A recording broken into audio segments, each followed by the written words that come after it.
and so on. Okay, that will be. I have another question about the role of politics in the market, inside the market, actually, because if it's true that the crisis was originated even by the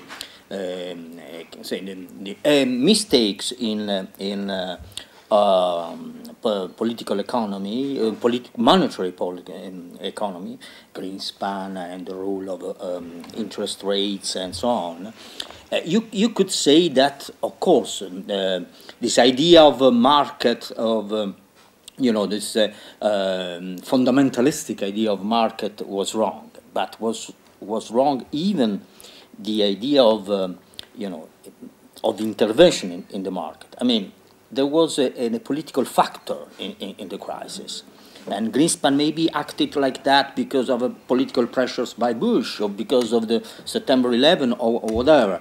But actually the role of politics and monetary politics was very important in the crisis. Well, I agree. And I think it's very hard to disentangle the different factors because undoubtedly the fact that the Chinese central bank was buying U.S. treasuries enabled Greenspan to run a cheaper money than would otherwise have been the case, because of course it drove down when they drove up the price of bonds, and therefore drove down the yields, and therefore enabled a cheap money policy.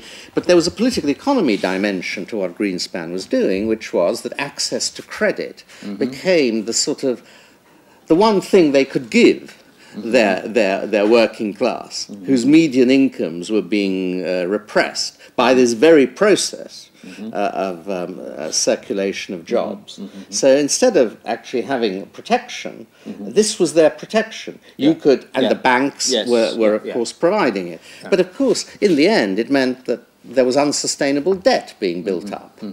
I don't think the government debt, public debt, was unsustainable, but the private debt was unsustainable. And so you had this huge housing bubble and these subprime mortgages. Then the banks, of course, did all their securitization and so on and so forth. So the whole thing was unsound. There was a fault running through our political economy, and which had many aspects to it. And we have to correct it. Okay, the rest we'll discuss this afternoon. Okay, thank you very much. Okay. I have another question, the last one, really, about euro. I mean, you have been critical about euro and even the monetary policy of the European Central Bank. I remember you wrote something about that. And what do you think now? Are you really thinking that we have a concrete possibility to have a major crisis of the European monetary currency?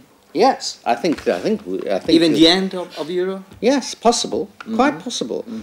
But I've always been a supporter of Giorgio's view on this, that to build a monetary union before you have a treasury was asking for trouble. It was a fair weather system. As long as no great pressure was put on it, then I think it could work. But now the pressures come, it finds itself short of one instrument. It's renounced. You agree with Milton Friedman and Feldstein about that? Well, is that what Friedman said? Yes, it was Feldstein said. And also Krugman yesterday or something. Yeah. Now, we have to consider one point, however. Some people say, through the crisis, the euro will acquire a political dimension, because they will have to intervene. And in a sense, the fact that they are bailing out Greece, some way or other, will be the fact that the euro comes to maturity. So you have to look into this other argument. Like the crisis may force to step up the political union of the Euro countries.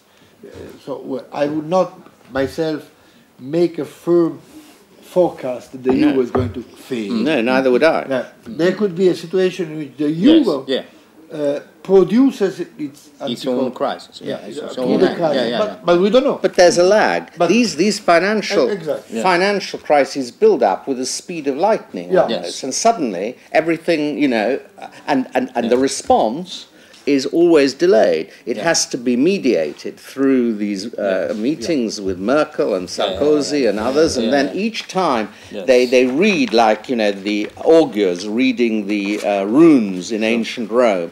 They find out something. Ooh, this, and then the markets decide it's this way and that way. So it's got to be predictable, the response, and that's why you need not just a treasury, but a treasury which can act quickly and effectively to cut off a market panic.